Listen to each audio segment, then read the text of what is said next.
করেন কেউ পিঠা কানের কোনো ক্ষমতা রাখে মনে করেন আল্লাহ যেভাবে করবেন হবে, ঠিক কিনা বলেন?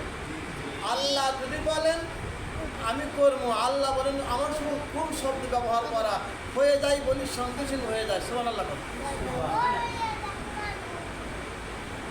ওয়ালিদ বিন মুগিরা প্রস্তাব করলো মুহাম্মদকে কতল করো, আর এই ওয়ালিদ বিন মুগিরার কথা আবু জেহেল রায় দিল, উতবা সায় দিল।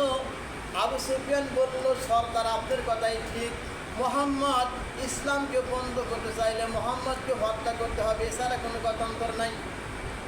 কিভাবে হত্যা করবা?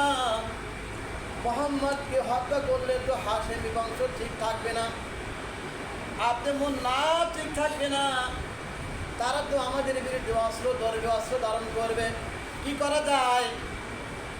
বলে তারা শুধু দুইটা গোত্র, আমরা অনেক গোত্র, আমরা সব গোত্র মিলা মুহাম্মদকে কতল করব, হত্যা করব।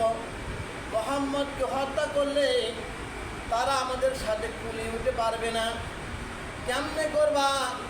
বলে প্রত্যেকটা গোত্র থেকে একজন করে যুবক, দেখছেন না ব্যাপার, 1 লাখ কারো উপরে এই দায় চাপানো যাবে না, প্রত্যেক গোত্র হতে একটা করে যুবক। এইবার 11টা গোত্র যখন হাজির হয়ে গেল, 11 জন পূর্ণ যুবক আল্লাহর নবীর বাড়ি ঘেরাও দিছে।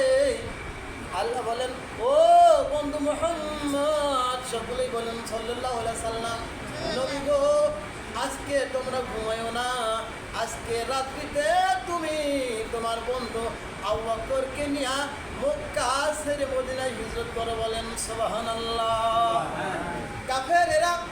কাফের বেঈমানেরা আমার নবীকে খুন করার জন্যে, হত্যা করার জন্যে, কতল করার জন্যে দারুণ মধুয়ার বৈঠক বসে তারা ষড়যন্ত্র করে, চক্রান্ত করে। আর আমি আল্লাহ আমার নবীকে বাঁচানোর জন্য মাকড় করি, কৌশল করি। বলেন সুবহানাল্লাহ।